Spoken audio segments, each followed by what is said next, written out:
Broadcasting live from atop the Rocky Mountains, the crossroads of the West. You are listening to the Liberty Roundtable Radio Talk Show.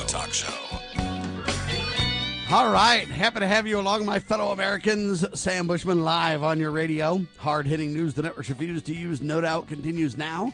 This is the broadcast for February the 24th in the year of our Lord 2025. This is Hour 202, promoting God, family, and country, protecting life, liberty, and property, and the traditions of our founding fathers is who we are and what we do. We reject revolution unless it's a Jesus revolution. Then we're in because we follow the Prince of Peace. And remember, ladies and gentlemen, the checks and balances brilliantly put in place by the founding fathers so that you and I have a seat at the table. We better start using them, and fast. Welcome to the broadcast. Lowell Nelson, campaignforliberty.org is with me. Welcome back to the broadcast, sir. Wow. Great to be back, Sam. Thank you for having me on this Liberty Roundtable Live.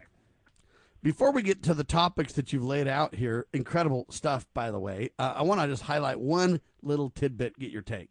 Headline says this: House advances budget plan to fund Trump's full agenda. By yournews.com.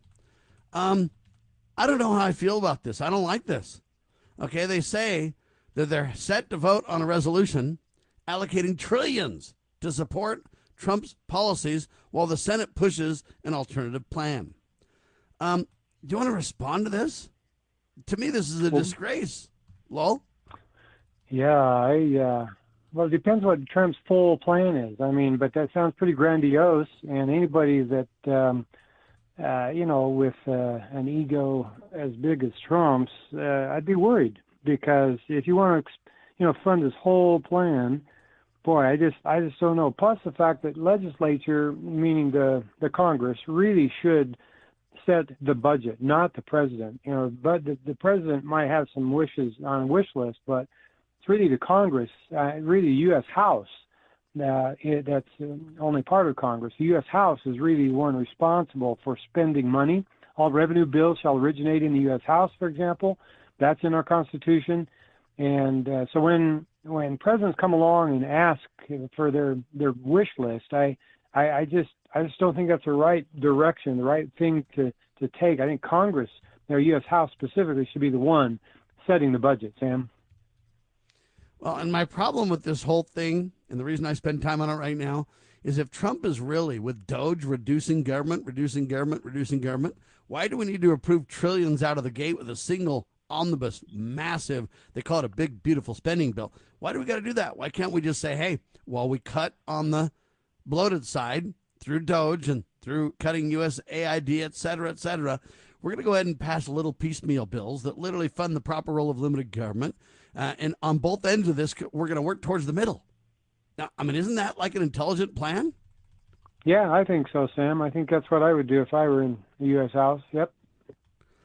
So anyway, I just look at this and I just go, boy, by the time we spend trillions under Trump, I really don't understand it. Anyway, the reason I brought this up is because it relates directly to what Ron Paul is writing about as well, Lowell. And I think the two are absolutely hand in hand. Oh, I agree. 2 Thursdays ago, President Trump said, quote, one of the first meetings I want to have is with President Xi of China and President Putin of Russia. And I want to say, let's cut our military budget in half, end of quote. Now, of course, the warmongers who work in the Beltway back there in the District Clerk of Criminals, they shrieked in despair at this, at Trump's suggestion that there was no reason for the U.S. to be spending $1 trillion on defense. I mean, chopping that in half to spend only $500 billion on defense, I mean, we'd still be at the very top of the list in terms of spending for defense. And most of that, by the way, is not on traditional defense, by the way. I mean, it's very offensive what they're spending for, meaning it's not just purely for defense, the funds that the defensive funds are spent on. So anyway, Ron Paul wrote this. He said, with this statement, President Trump blew up one of the biggest myths of our time. So kudos to him for that, basically. Continuing his quote, he says, particularly among Republicans, that spending more on the military is essential to keeping us safe. There is a vast and well-funded network of political and industrial interests that depend on maintaining that myth, from the weapons manufacturers to the mainstream media to the think tanks and beyond. Why? Let's go. Yeah, because most of what is called defense spending has very little to do with defending this country and a lot to do with enriching the politically well-connected. End of quote. So, Sam, you remember we discussed this last week when we were talking about Joel Salatin's column describing what really happens when the U.S. gives foreign aid to other countries. We observed that, when we give commodities, then we cripple the native producers of those commodities in that country because they cannot sell to people, who are getting commodities from the U.S. for free, right? They can't. If you're getting something from free, you're not going to buy it, from somebody else. And so we cripple the commodities producers in that country when we give them our free commodities. And then when we give them money, then the U.S. corporate world flocks to that country and basically sells their goods and services to that country, which simply enriches the corporations. It's basically a transfer of wealth from U.S. taxpayers to big corporate interests in the United States. It's a transfer payment. So, so this foreign aid, just like we discussed last week, foreign aid. It's an unconstitutional international theft of money. Absolutely right. And so foreign aid, defense spending, very little difference in the effect that it has on the countries that we claim to help. And it reminds me of what Ronald Reagan said, the 9 most terrifying words in the English language are, quote, "I'm from the government and I'm here to help." Right? Yeah, just leave me the heck alone. But the good news about all this, ladies and gentlemen, and this is why I would basically cut on the Doge side from the top, and then on the bottom, or whatever you want to say, the simpler plan, I would have Congress pass single issues, one item, vote up, vote down bills so you can see who's for and against certain things. And I would start with only constitutional government. And the reason why is if you have this big omnibus spending bill, you might spend a bunch of money on things that Doge would cut. If you get ahead of Doge, if you will. That's a disaster. Okay? So understand, thanks to Doge, we're learning what's really going on, Lowell. Well, I'll say, and there's a column by Chris Rossini posted at ronpaulinstitute.org that illustrates this very fact. He observes, first of all, that we Americans have become what we seceded from, meaning the British Empire. One of the complaints against King George III in the Declaration of Independence says, quote, "He has erected a multitude of new offices and sent hither swarms of officers to harass our people and eat out their substance," end of quote. So we broke free from British tyranny only to create our own, much worse than before. That's the bad news. But the good news here is that Doge is exposing one fraud after another. Yep. Why? But then he gets to the real cause of the problem. He asks, why all this fraud, waste, and corruption? Is it because of the bureaucracy? Well, it's here that Rossini makes a very insightful comment. He says the bureaucracy is not the cause, it's the symptom, or it's the effect, right? He says, quote, "Bureaucracy is the result of not following the U.S. Constitution," end of quote. So exactly what you've been saying, A triple amen to that, sir. Yeah, if we just follow the blueprint for liberty, then we would find liberty. We would have liberty. And so then he asks the question, why haven't we followed that blueprint? Well, it's because the people, that's you and me, Sam, and our fellow citizens, we don't care. For the most part, politicians pander to voters and they promise unconstitutional things. Voters who want something for nothing, vote for such politicians. That is the heart and the soul of this column, Sam. And he observes that, this is our human nature coming out. It's the base part of our human nature that only a small percentage of people are able to resist. We all like free stuff, he says. In order for the politician to deliver the unconstitutional stuff to voters, new offices are created and new people are hired to do the things that should not be done in the first place. End of quote. Yeah, so who's to blame for our fall from the peace of liberty into the slavery of tyranny? It's us, folks. We the people. We are responsible for our own demise. And so even after Doge trims the fat out of government, even if they cut $1 or $2 trillion, out of spending this calendar year. Will we be safe? Well, yeah, Chris Rossini doesn't think so. He says, no, we will not be safe unless we populate Congress with statesmen like, well, actually, I said this. He didn't say this. Unless we populate Congress with statesmen like Larry McDonald of Georgia, Ron Paul of Texas, and Thomas Massey of Kentucky. But how likely is that, right? I'm asking that question. Not very likely. And so what can be done? Well, Rossini has an answer, which I like. Sam? We'll talk about it in seconds, ladies and gentlemen. Chris Rossini with this incredible article talking about Doge cuts bureaucracy. That's fantastic. The rest of his headline has the solution. Hang tight. We'll talk about it on your radio. Have you ever had great honey? No, I mean really good, all-natural, raw honey? Well, now you can, thanks to localhoneyman.com. We can ship out our locally made honey all across the U.S. So don't worry, you won't miss out. Plus, Local Honeyman has so many different flavors, like Utah Wildflower, High Desert Delight, Happy Valley, and Blackberry, just to name a few. So purchase your delicious raw honey today at localhoneyman.com. Do you treasure your liberty? Well, at lovingliberty.net, we most certainly do. And we want to help protect your liberty too. Become part of the family. Everyone knows that the core of any society is the family.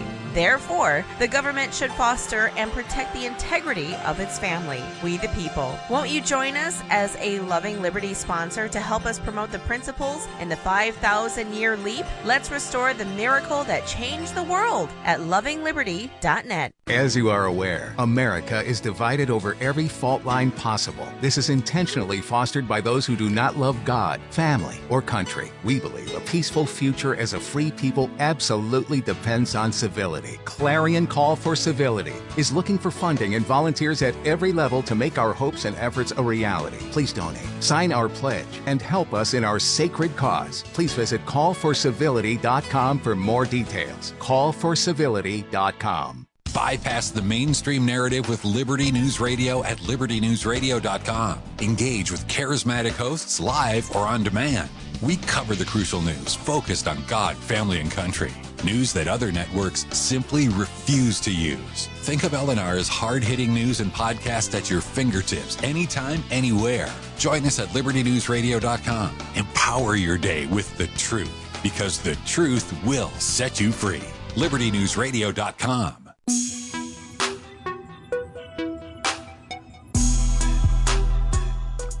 Welcome back, ladies and gentlemen. This is Lowell Nelson here on Liberty Roundtable Live Riding Shotgun with your host, Sam Bushman.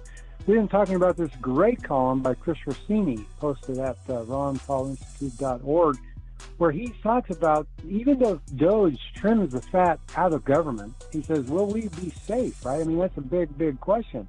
Well, yeah, we're not going to be safe unless we turn to the answer that Rossini posits here. And the answer is sound money. Quote, politicians are able to promise unconstitutional stuff to garner votes because the Federal Reserve will counterfeit new dollars to pay for it. Without a counterfeiter, the politician is hog-tied. Hog-tied politicians cannot promise whatever they want for votes anymore. From 1913 to this very day, we've been living with the philosophy of, well, the Fed can just print the money. The Fed, which is itself unconstitutional, has financed the monster that Doge is trying to slay. The counterfeiting must end, or bureaucracy will continue to be America's ball and chain. End of quote. Boy, Sam, I love this column because it really identifies the nuts and bolts reason that the U.S. has a monstrous bureaucracy today. $36 trillion in debt with very little hope of recovery in sight. But if we'll do what Ron Paul suggested we do, which is to audit the Fed and then end the Fed, then we will have some real hope for a restoration of our republic. Sam? Sorry, say that again, Lowell. Yeah. So you cut out just for a second.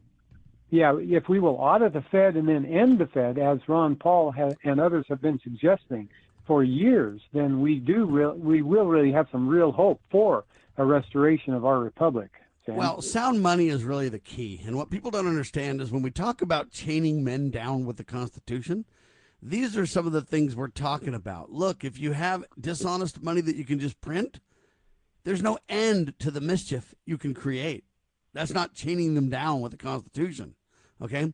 But when you look at this reality check and you look at what's been happening with taxpayers' money, we've been lied to forever, ladies and gentlemen. And I appreciate Doge cutting the bureaucracy. But again, we need to go back to sound money. Okay, sound money can bury this thing. Good money can chase out bad money. And sound money backed by constitutional currency or honest weights and measures, as the Bible describes it, really can make the difference here. And that's what people don't understand. So when I'm criticizing Congress because the House wants to just back all of Donald Trump's plans, on one hand, Donald says he's cutting everything. I appreciate that. But then why do we just need to have one omnibus, big, beautiful spending bill and spend trillions? Why don't we go back and say, wait a minute, let Doge find all the problems and shut that down. In the meantime, let's just fund only what we have to for the proper role of constitutional government. And let's go ahead and audit and end the Fed. Let's go ahead and dig into Fort Knox and find out what's really there. Let's just start with accountability and truth on the table. And then let's say, hey, the best way to chain these clowns down isn't to agree to spend Trump's trillions. The reality is, let's put the Federal Reserve back in the closet, shut it down, get rid of it, and then let's have honest money force the real straightening out of the system. It will by its very nature. Chris is right on this, Lowell. As right as rain, Sam, because in the beginning, of course, the general government had only the money that the states sent to the general government, right? I mean, you had the 13 states, and they would, well, actually, it came from imports and tariffs on stuff that came into the country, right? And so that's the only money that the general government had to spend. And so if they don't have any other way to spend money, then they are restricted, right? They're hog-tied, according to using Chris Rossini's language. They're hog-tied because they can't do anything if they don't have the money to spend, and if they only have money obtained from tariffs, then that's the size of government. And government today would be less than 1/100th of its current size if we had followed the blueprint of liberty for all of these years, these 200 years we've been a country. Had we followed that pattern from the very beginning up until the present day, then we wouldn't hardly even notice the federal government. They would be so small, Sam. Amen. And we need to understand that, again, if we were to put them on the constitutional currency of the founders, that would be chaining them down with the Constitution. They would have limited money they could spend. It wouldn't be just a question of, hey, do we want to spend this or vote to spend this or whatever else? It'd be like, no, like your family, you would have a reality check on the funds that you have. And that's what we don't have. The bureaucracy is not the cause. It's a symptom of the cause. We're learning what's going on with taxpayer money, ladies and gentlemen. We've been lied to. We've been lied to for decades, which is the primary problem, right? We need an audit of all federal agencies. None should be untouched. And that's where we need to start with this thing. Look, we've become what we've seceded from when it comes to King George, Lowell. Yeah, we certainly have. We have, we didn't like the tyranny of King George, so we independently formed our own sovereign states here. We put together a compact. We worked together on this, and now that government, that general government, has grown so big, and its reach has extended so far that the bureaucracy and the tyranny under which we live today is worse than that under which the colonists lived in the late 1700s, Sam. The good news, though, is that Doge is exposing it. The question is, when we, the people, know about it, in other words, when we correct the lies, will we demand a change? Will we demand accountability? And right now, I don't see it. Right now, I see everybody going, yeah, Doge is going to give me a big old dividend payment of up to $5,000. Elon's pushing for it. The Donald's talking about it. And, man, wouldn't that be great if I got $5,000 in my account? And the answer is no. We're $36+ trillion in debt. Now, I agree it's fake debt, so we could abolish it with an executive order probably. Demand by executive order, we're going to create one big coin. It's worth $37 trillion. We'll give you guys just a little extra to pay it back, and we'll give you this coin, and we're out of your debt. You can say, well, Sam, you can't do that. Yeah, they created it with fraud. You can just shut it down as well. But look, this author observes that we, the American people, have become what we seceded from. One of the complaints about King George III is, hey, you know what? He's eating out our substance. He directed a multitude of new offices, sends a swarm of officers to eat out our substance and everything else.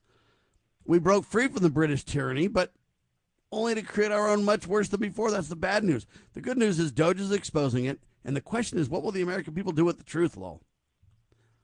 Boy, howdy, you're right, Sam. And, obviously I'm happy with what Doge is doing. I'm delighted, and I think that they will expose a lot of fraud, waste, and corruption.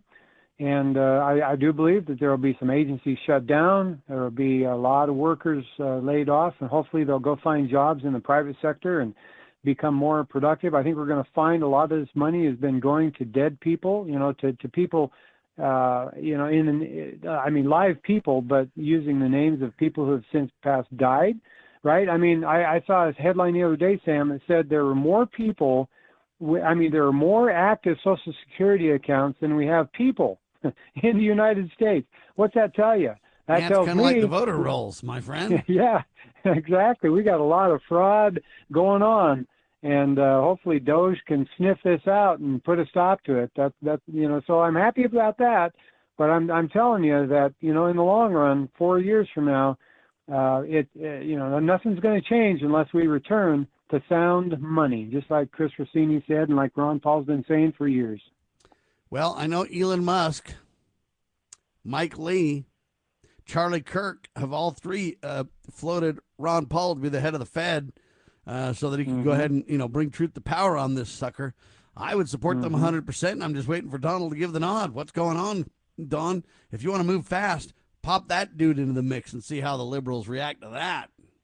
Oh, that would be totally awesome. I really hope that happens, comes to pass. He's not the Secretary of the Treasury, but boy, he could certainly get in there and cut some fat. He knows where all the fat is. I mean, he worked in the general government for 24 years or so as a congressman, so he knows where all the where we should be looking for the fraud, waste, and abuse. So yeah, absolutely, Sam. All right, when we come back, I want to talk about this incredible article, how USAID assisted the, quote, corporate takeover of Ukraine's agriculture. John Clark with the piece, and it's a riveting piece. And I want to dig into this because, Lowell has been saying for the last several weeks on the radio, and I concur with him 100%, all this money that goes to USAID or goes overseas, it creates problems, folks. When we bring all this new farming equipment in, they don't know how to use it. It's too expensive to operate. They eventually say that's just not helpful at all. And what happens is we sell a bunch of, just simply put, say, new plows to these foreign entities. And then, hey, the American or whatever corporations, international corporations get rich because they sold all these things. But they're not helping at all. In fact, they're just displacing the farmer, making it harder for farm workers and people on the ground to do things. And we've got to stop this. USAID is at the core of so much pain and suffering around the world. It's not even funny. And we, as ignorant Americans, cloak this as, oh my gosh, think how ambivalent we are. We're just sending money all these places, helping out. I mean, after all, when much is given, much is required. By golly, we've been blessed in America. We're the breadbasket of the world. We got to go ahead and, no, that's not the way it works. That's forced stealing, theft from my family wallet, forcing it to USAID. Unconstitutional as all get out, wreaking havoc around the world. Now, true charitable solutions are the answer. We'll talk about that, too, coming back. You're listening to Liberty Roundtable Live with Lowell Nelson, campaignforliberty.org, and yours truly on your radio.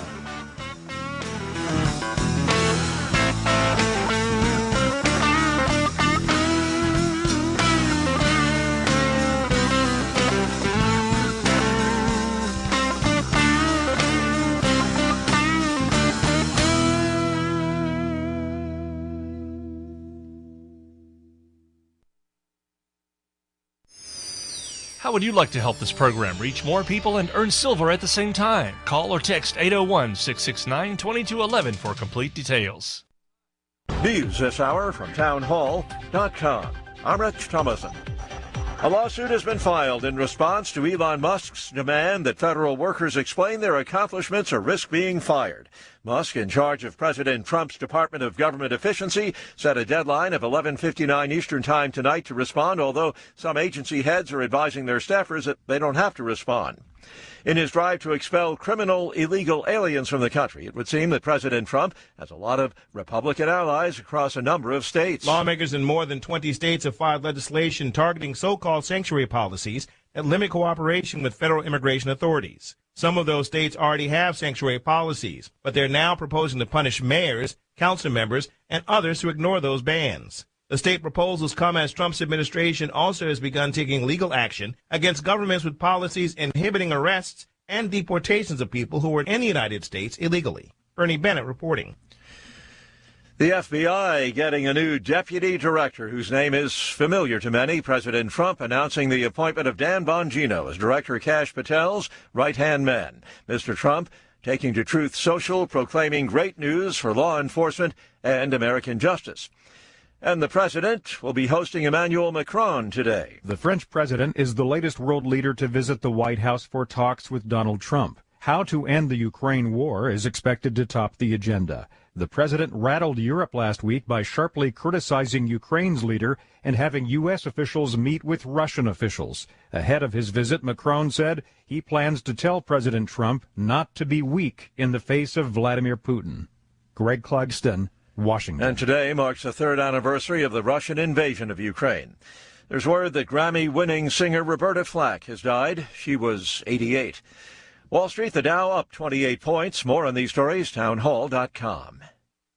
Do you owe $10,000 or more in credit card debt or personal loans? With credit card debt at all-time highs, Debt Relief Advocates is urgently notifying consumers of debt relief now being made available, designed to aid consumers with out-of-control credit card debt. Those who qualify and enroll for this relief program will only have to pay back a fraction of what they owe. This is not bankruptcy or a debt consolidation loan. This is a relief program that credit card companies would rather you not know about, as it ends your debt nightmare and saves you lots of money. Consumers owing at least $10,000 in credit card debt or personal loans can now take advantage of this debt relief as the cost of living skyrockets. Debt Relief Advocates has established a relief hotline for you to call to learn what debt reduction you may qualify for, so don't wait. For this free information, call the Relief Hotline at 800-606-4110. 800-606-4110. Again, that's 800-606-4110. As you all know, Roe versus Wade has resulted in some of the most permissive abortion laws anywhere in the world. For example, in the United States, it's one of only 7 countries to allow elective late-term abortions, along with China, North Korea, and others. Right now, in a number of states, the laws allow a baby to be born from his or her mother's womb in the 9th month. It is wrong. It has to change. Americans are more and more pro-life. You see that all the time. In fact, only 12% of Americans support abortion on demand at any time. Under my administration, we will always defend the very first right in the Declaration of Independence, and that is the right to life. Introducing Managed IT Services from NPI. We offer top-notch data backup and recovery, email spam protection, and network security tailored to your needs and budget. With 20-plus years of experience in the medical field, our HIPAA-certified consultants know what it takes to protect sensitive information. Don't settle for less. Give us a call at 801-706-6980 and experience the difference with Managed IT Services. Remember, your IT support should be fast, efficient, and reliable. Introducing PrepStartsNow.com, your ultimate guide to readiness and peace of mind. We offer practical preparedness tools, training, and education to take your family's household readiness to the next level. Browse the prep shop for essential products, check out our planning guides, and stay informed with our prep blog. Visit PrepStartsNow.com and subscribe to our emails for exclusive offers, new products, and future events. Remember, preparedness begins with PrepStartsNow.com.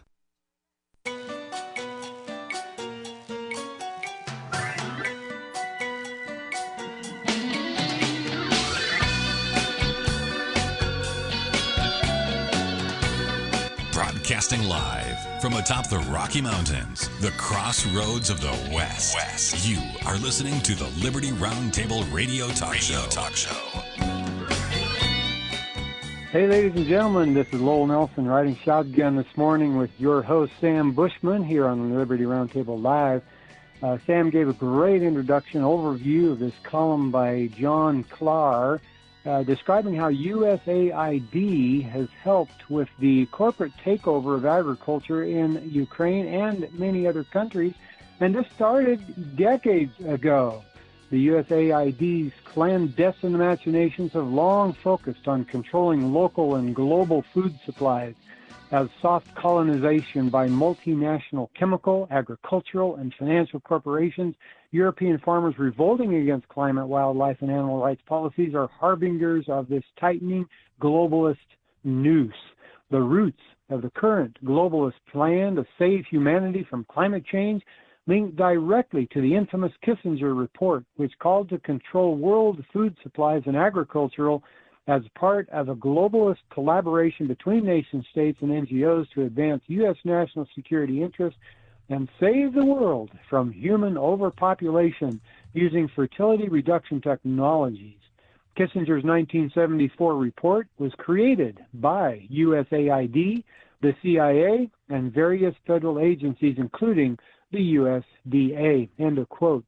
And so, fast forwarding now to the Iraq War of 2003, which was justified by claims of the existence of weapons of mass destruction, along with a bunch of lies about the need to rescue the Iraqi people, quote, the U.S.-led occupation of Iraq became a rapacious profiteering smorgasbord for colonizing corporations husbanded by USAID. Iraq is heir to the birthplace of human civilization made possible by early Mesopotamian agriculture. Many of the grains, fruits, and vegetables that now feed the world were developed there, period. Iraq's farmers saved back 97% of their seed stocks from their own harvests before the U.S. invasion of 2003. Under Paul Bremer, Rule 81, never fully implemented, sought to institute GMO cropping and patented seed varieties as Cargill, Monsanto, and other corporations descended upon the war-ravaged nation using American tax dollars and USAID, end of quote. And so Clark goes, this article is just packed full of great information. He goes on to say this playbook was really quietly implemented during the Ukraine war, once again orchestrated by USAID. Well, let me just quote this again. He says, before the Russian invasion in February of 2022, Ukraine was the breadbasket of Europe, prohibiting GMO technologies and restricting land ownership to Ukrainians. Within months of U.S. intervention, USAID assisted in the dismantling of these protections in the name of land reforms, free markets, financial support, improved agricultural efficiency, and rescuing the Ukrainian people. In just 2 years, over half of Ukraine's farmland became the property of foreign investors. GMO seeds and drone technology were donated by Bayer Corporation and companies such as GMO seed seller Syngenta and German chemical manufacturer BASF. They became the dominant agricultural stakeholders in war-torn Ukraine. Yes, Russia may withdraw, but Ukraine's foreign debts, soil degradation, and soft colonization will remain, end of quote. Holy mackerel, Sam, this is sobering information. This war must have been about a lot more than just the so-called Russian invasion. The breadbasket of Europe, now taken over by corporate interests and who are now injecting GMO seeds and chemical fertilizers and stuff. Basically, they're destroying the area of the world that fed Europe, basically. Clark goes on to say, Americans watch European farmers protest from afar, largely oblivious to the fact that most all of U.S. agriculture was absorbed by the Big Ag Borg generations ago. Currency control linked 2, a social credit scorecard promises the fruition of Kissinger's demonic plan. Control the food, control the people. Yeah, that plan from 1974, Sam. Control the food, then you control the people. Well, it's happened here in the United States, and this Ukraine-Russian war apparently was the way to make it happen in Ukraine, to take over the food production capital of Europe. And so now they're going to hogtie Europe, and just the same way they've hogtied America, Sam. I think we're in dire straits that we just don't realize how dire the food production system is, to us. I think most people live by going to the grocery store and buying their food from grocery stores, and that's a recipe for disaster. If that chain, when and if that food distribution chain breaks down, then there's going to be a lot of people hurting, Sam, big time.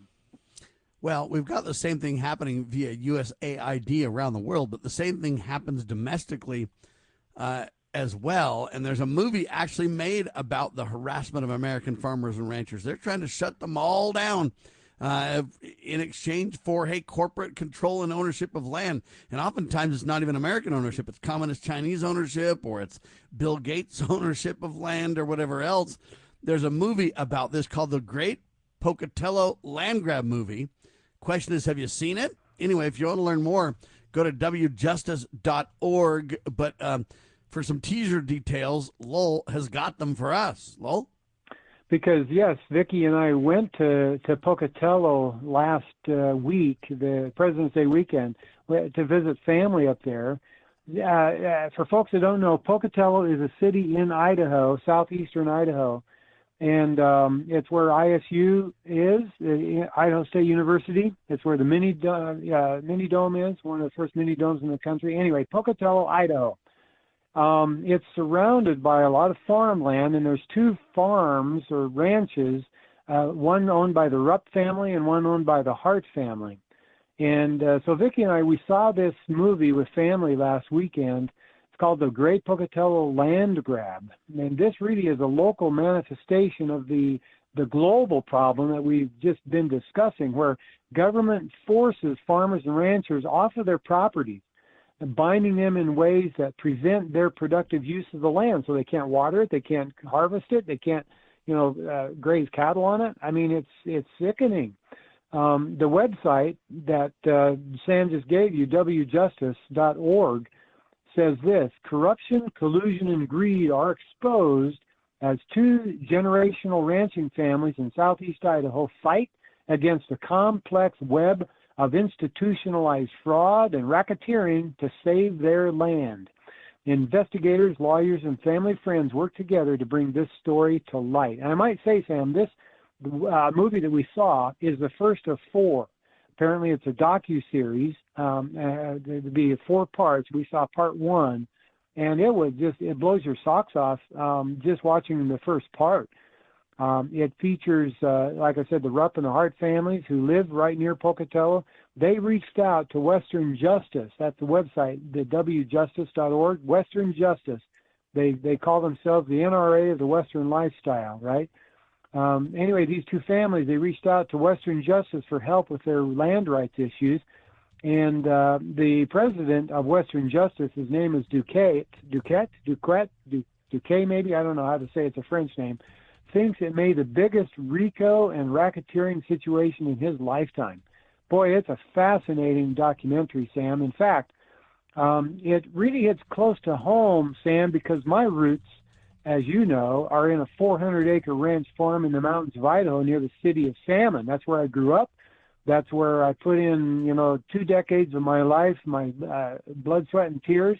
And we experienced the BLM pushing us off the range where our cows had been pastured for years in the summertime, and we saw a lumber company where my dad worked put out of business because some liberal judge in Hawaii enjoined the harvest of trees purchased by this lumber company.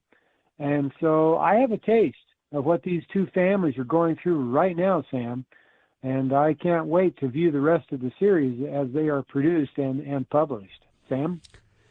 It's a great series. There's no doubt about it, ladies and gentlemen. You've got to watch this movie, okay?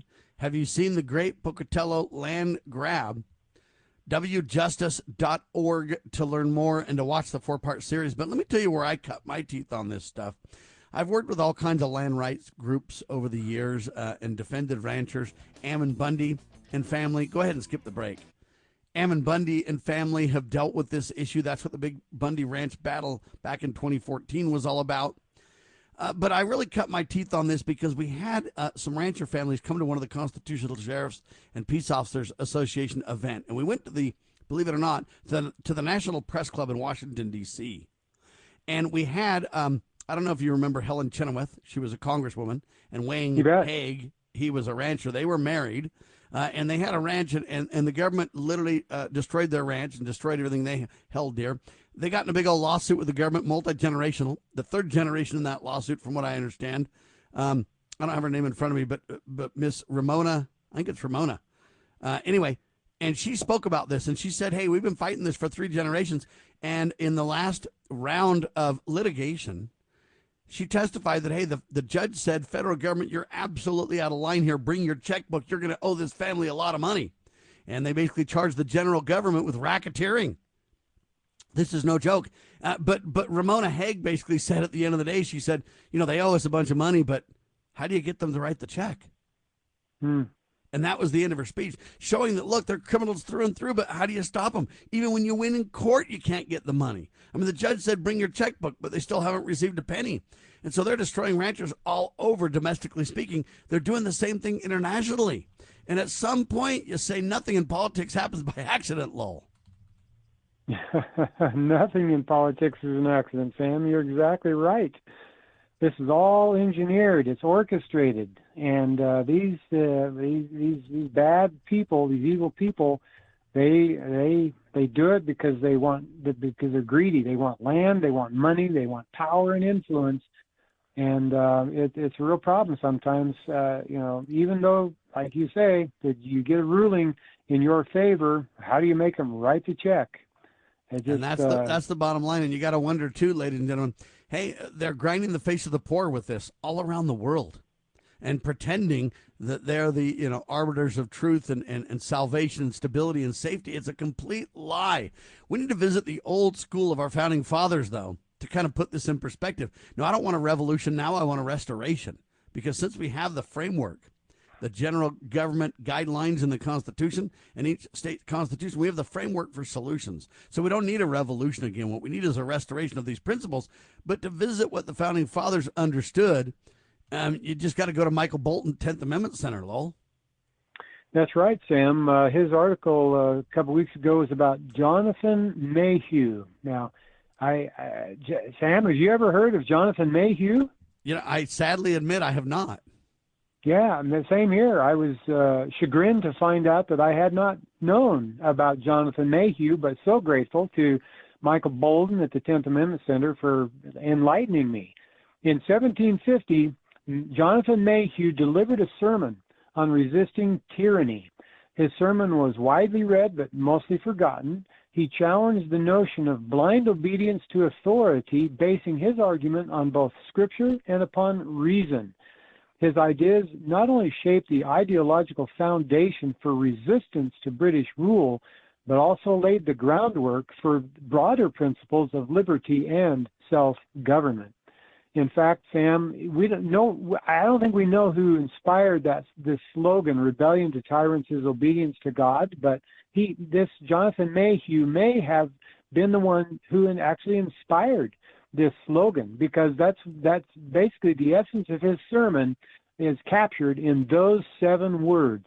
Rebellion to tyrants is obedience to God. Mayhew said that resistance to tyranny is a moral duty. Submission to government is conditional, or only when the government acts justly and within its lawful bounds. So when our public servants abandon these limits and exercise power contrary to the people's rights and liberties, then we have no duty to obey them, right? Obedience not only ceases to be required, but it also becomes a moral obligation to resist. And Sam, that's the important point. 20 years ago, 30 years ago, when I was first studying and learning more and more about liberty, I knew intuitively that I was under no obligation to obey a lawless government, an illegal order or an unlawful order. I was under no obligation to obey. But I didn't realize at that time, for 30, 40 years ago, that I had a moral obligation to resist. You see, I'd never heard of Jonathan Mayhew. I'd never read his sermon. But now I am. In the past 5, 10, 20 years, I've come to realize that we do have a moral obligation to resist tyrannical government. And so whenever it colors outside the lines, whenever it exceeds the bounds of its constitutional authority, we have a moral obligation to resist.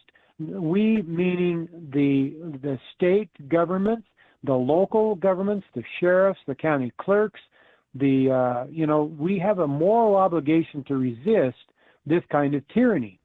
Now, Mayhew also spoke of the gift of self-defense, and in his view, quote, people who permit oppression by failing to resist are complicit in their own enslavement, end of quote.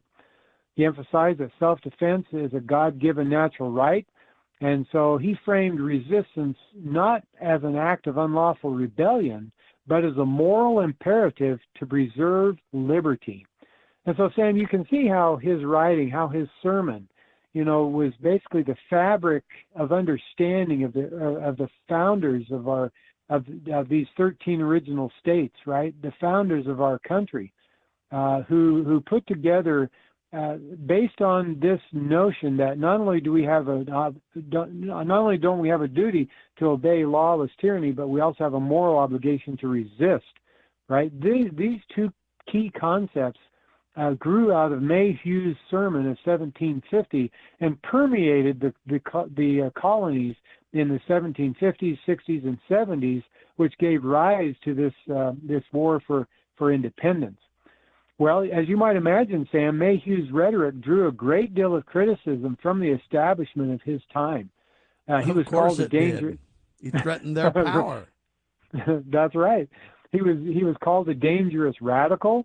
He was accused of stirring up rebellion, and so you might wonder, well, how did he respond to this criticism? Turns out he just merely dismissed it, saying he neither read their criticism nor cared for their opinions. Well, we could. This guy doesn't seek for power; he seeks to pull it down, and they don't know what to do. 10th Amendment Senator Michael Bolden doing a phenomenal job on this. The sermon that laid the groundwork for the American Revolution. Very, very critical stuff. And this is what I mean by it's one thing to study the Constitution. It's another thing to study all the Founding Fathers' writings and the debates and the discussions and the concerns and that they had. That's really where a lot of this pay dirt for understanding is. You put things in its proper context and more. And I want to end on something that I think is super critical. Trump on February the 19th backed Elon Musk's plan to audit the gold reserves at Fort Knox. We're going to go into Fort Knox to make sure the gold is there, Trump told reporters on Air Force One. We're going into Air Force One. Did you know about that, he says? Well, Senator Rand Paul chimes in, says it's an awesome thing. And I support Senator Rand Paul. He says this. Let me try to get this number right. 4,580 tons of gold, equivalent to $425 billion, sits at Fort Knox, and the government wants us to believe it's there, sight unseen. It's been more than 50 years since someone audited Fort Knox. And Rand Paul says, I've attempted to make appointments with the Treasury multiple times to see the gold, to see if it's really there, and nothing has kind of come of my request for visits to date. This is critical. Do you really believe Trump will get it done, Lowell? Because I sure pray so. Yeah, I think he will. I think that he's piqued the interest of Americans way across the country on this. I remember when I was a kid, Sam, this was back in the 60s and 70s, that Fort Knox was a big deal. I remember talking about it, and I remember efforts to get it audited.